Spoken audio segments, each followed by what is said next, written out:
You've got to be active. நீங்க காரியங்களை செய்யறவங்களா இருக்கணும். Move your hands means you have to be active. Even when you come to church. நீங்க சர்ச்சுக்கு வரும்போதும் You see, your church participation can be passive or can be active. You can come a week in and week out. நீங்க ஒரு வாரம் வரலாம், ஒரு வாரம் போகாம இருக்கலாம். But very, very passive. ஆனா எப்பயுமே வந்து போயிட்டு இருப்பீங்க. Even ask you to say amen also, you don't want to open your mouth. நீங்க அப்படியே அமைதியா இருப்பீங்க. ஆமென் சொன்னா கூட வாய் திறந்து சொல்ல Ask you to மாட்டீங்க. raise your hand, you don't want to raise your hand. கையை தூக்க சொன்னா கூட தூக்க மாட்டீங்க. You're a very passive person. நீங்க எப்படி அமைதியா இருக்கிற ஒரு மனுஷனா இருப்பீங்க. You say things like, God knows me.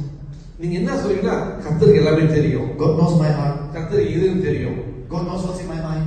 என் யோசனை என்னன்னு கர்த்தருக்கு தெரியும். I don't have to say anything. நான் எதுவும் சொல்ல வேண்டாம். I don't have to raise my hands. என் கையை உயர்த்த வேண்டாம். You are a passive person. நீங்க எப்படி அமைதியா இருக்கிற ஒரு மனுஷன். Nothing will happen to you. எதுவுமே உங்களுக்கு நடக்காது. You don't want to open your mouth.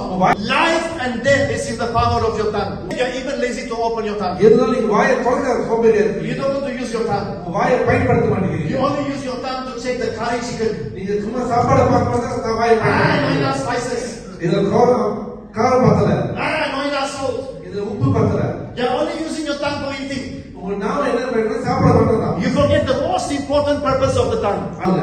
Life and death is in the power of your tongue. That's what the Bible says. மரணமும் ஜீவனும் நாமல இருக்குன்னு பைபிள் சொல்லுது.